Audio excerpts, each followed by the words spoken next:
Hi guys, कैसे हो आप सब।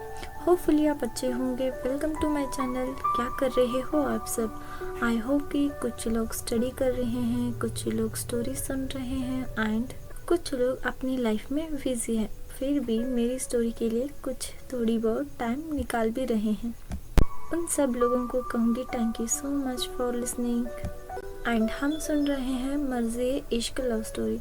लास्ट पार्ट में हमने देखा था कि आरोही एंड जोया दोनों एग्जीबिशन ख़त्म करके दोनों अपने अपने घर चले गए थे। एग्जीबिशन के बाद सब कुछ धीरे धीरे बदलने लगा था।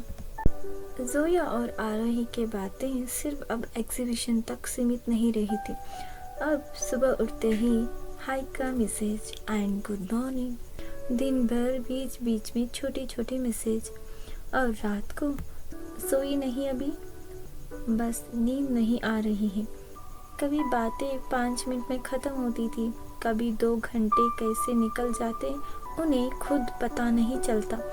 दोनों के दिन का सबसे सुकून भरा एहसास एक दूसरे से बात करना बन चुका था। शाम को फ़ोन वाइब्रेट होता है, जोया मैसेज करती है कॉफ़ी, आरोही स्क्रीन देखती है और मुस्कुराती है। उसने तुरंत रिप्लाई किया सेम कैफ़े। 2 सेकंड बाद मैसेज आया ऑफ कोर्स, वरना कॉफ़ी का टेस्ट नहीं आएगा। आरोही बिना वजह मुस्कुराती है। उसने फ़ोन साइड रखा, लेकिन उसके चेहरे पे वो स्माइल अभी तक थी। शाम का टाइम था। कैफ़े हमेशा की तरह लोगों से भरा हुआ था। कॉफ़ी की खुशबू पूरी कैफ़े में फिल हो चुकी थी। कॉर्नर टेबल पर कपल्स बैठे थे, कहीं दूसरे टेबल पर दोस्त हंस रहे थे और कहीं कोई लैपटॉप लेकर काम कर रहा था। सिर्फ एक छोटी सी टेबल खाली थी। दोनों उस टेबल पर बैठ जाते हैं। टेबल इतनी छोटी थी कि उनकी कॉफ़ी मग्स भी मुश्किल से आ रही थी उस टेबल पर। जब वेटर ने कॉफ़ी रखी, आरोही का हाथ आगे बढ़ा कॉफ़ी लेने के लिए। उसी वक्त जोया भी कॉफ़ी ले रही थी। उनकी उंगलियां हल्की सी टकरा जाती हैं। आरोही ने तुरंत अपनी हाथ पीछे कर लेती है। सॉरी। जोया हंस पड़ती है और तुम हर बात पर सॉरी क्यों बोल देती हो। आरोही हल्का सा शर्माती है। पता नहीं, तुम बहुत ओवर थिंकिंग करती हो, तुम बहुत ऑब्जर्व भी करती हो। फोटोग्राफर हूँ, हैबिट है। आरोही ने कॉफ़ी का एक सिप लेती है, फिर धीरे से पूछा तुम सबको इतना ऑब्जर्व करती हो। इस बार जोया ने जवाब देने में थोड़ा वक्त लगाया। उसकी नज़र सीधे आरोही पर टिक जाती है। नहीं, हमेशा नहीं, सिर्फ उन लोगों को जो मुझे इंटरेस्टिंग लगते हैं। आरोही का दिल एक पल के लिए रुक सा जाता है। उसने अपनी नज़र को कॉफ़ी कप के तरफ कर लेती है, लेकिन उसके होठों पर छोटी सी मुस्कुराहट आती है। वो हल्की से मुस्कुरा रही थी। कॉफ़ी ख़त्म होती है।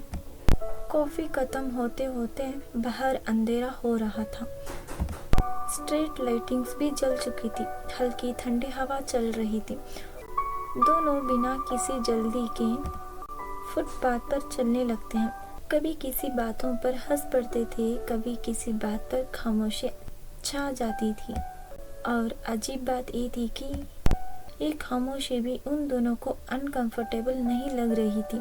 जैसे बिना कुछ कहे भी दोनों एक दूसरे को समझने लगे थे।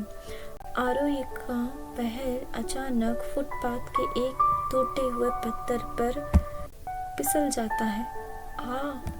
वो चिल्लाते हुए गिरने लगते हैं।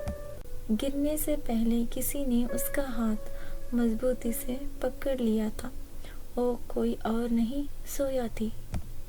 आरोही उसकी बिल्कुल करीब आ गई। दोनों की सांसें एक दूसरे को महसूस हो रही थी। कुछ लम्हे के लिए ना कोई आवाज़ थी, ना कोई बात, सिर्फ आंखें, और उन आंखों में छुपे हुए हजारों सवाल। जोया ने धीरे से पूछा आर यू ओके।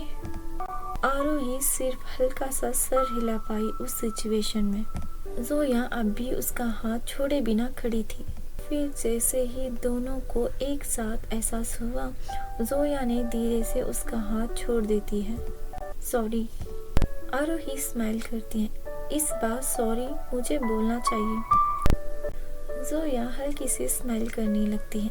नहीं, मैं हूँ ना। बस इतने ही शब्द से आरोही के दिल में अजीब सी घबराहट भर दी।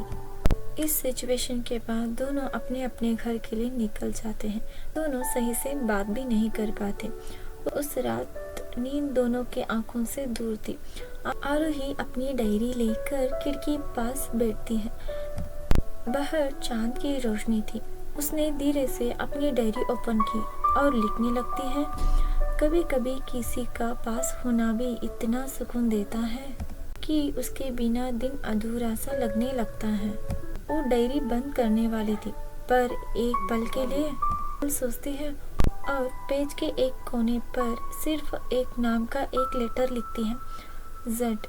उसने पूरा नाम भी नहीं लिखा था, लेकिन उसका दिल जानता था ये नाम किसका है। दूसरी तरफ हमारी जोया अपने लैपटॉप पर एग्जीबिशन की तस्वीरें देख रही थी। एक एक तस्वीरें बदल रही थी बार बार। फिर स्क्रीन पर आरोही की वो कैंडिडेट फोटो आ जाती है जिसमें वो खुलकर मुस्कुरा रही थी। जोया ने स्क्रीन को कुछ देर तक देख रही थी। उसके होठों पर बिना वजह स्माइल आने लगती है।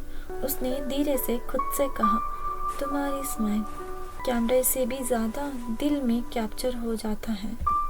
लैपटॉप बंद करने के बाद भी उसके दिमाग में वही आरोही का स्माइल था।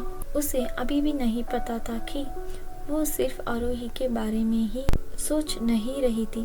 वो धीरे धीरे उसकी आदत बनती जा रही थी और शायद आरोही भी ये बात महसूस करने लगी थी। बस आज के लिए इतना ही। मिलते हैं नेक्स्ट पार्ट में।